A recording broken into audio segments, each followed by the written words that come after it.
This is Tim Bryce with my column titled, Thank You, President Trump. As the tenure of Donald J. Trump comes to an end, let me be the first to say, thank you, Mr. President, for your service. The Democrats won't say it, the news media certainly won't, and don't hold your breath for the Republicans. But as a member of the American populace, I offer my sincerest gratitude for going above and beyond the call of duty.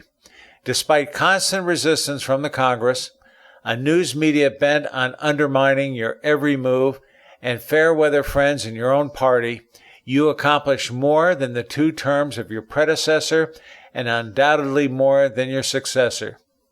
In your 4 years, you brought peace to the Middle East by brokering treaties between Israel, the UAE, Bahrain, and the Sudan. This should easily result in a Nobel Peace Prize for you. You moved the American Embassy in Israel to Jerusalem, something promised by past presidents, yet failed to implement. You were responsible for the elimination of ISIS terrorists in the Middle East.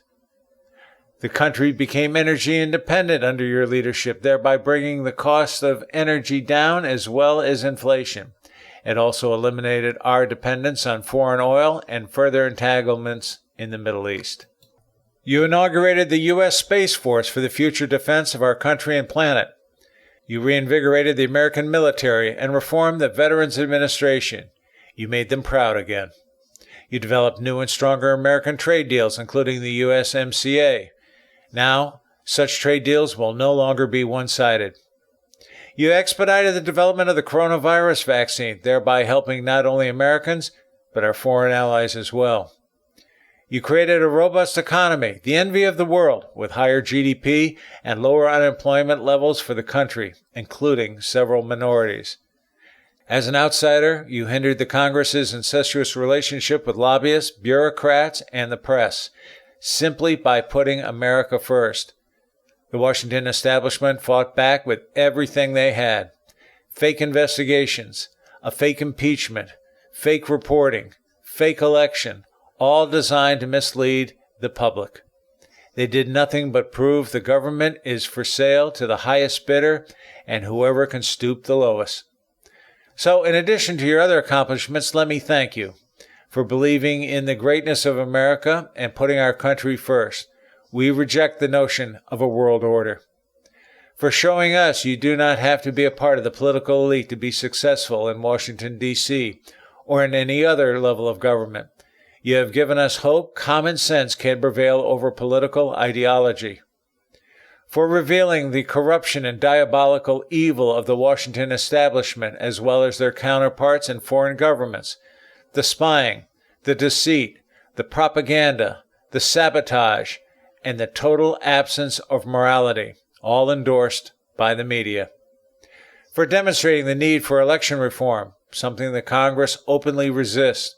If left unchanged, the Democrats will use this as a template for future elections. For clearly showing the inequities of the party system, whose members are more interested in doing what's best for themselves and not the American people. They do not seem to realize their foot is squarely on a banana peel as the citizens are dissatisfied with the performance of our elected officials. There is so much injustice in the government, it is time to finally conduct a constitutional convention to reform it, something that Congress will openly resist.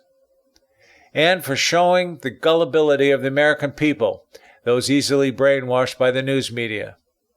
Now the American ship turns to port, and our culture, morality, and history will come under attack by the coming leftist era. Thank you, Mr. President, for showing us the truth and fleshing out the true enemies of the country. You opened our eyes to reality. It's remarkable. We had you for only 4 years, yet you were the best president in the past 50 years, perhaps 100. We'll probably never find another one like you in our lifetime. Not unless the citizens rise up and declare, enough is enough. President Trump, should you decide to retire, you deserve a well-earned rest. But knowing your political opponents, they will never stop hounding you as they do not want you to run again.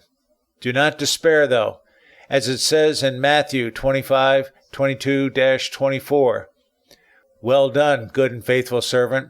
Thou hast been faithful over a few things. I will make thee ruler over many things. Enter thou into the joy of thy Lord. The patriots will take it from here. We will not forget the lessons you have taught us. To borrow and modify a couple of lines from Walt Whitman, O Captain, my Captain, our fearful trip has just begun. The ship has weathered every rack. The prize we sought will be won. Thank God for Donald Trump. Friends, keep the faith. This is Tim Bryce in Palm Harbor, Florida. Follow me on the internet at timbryce.com.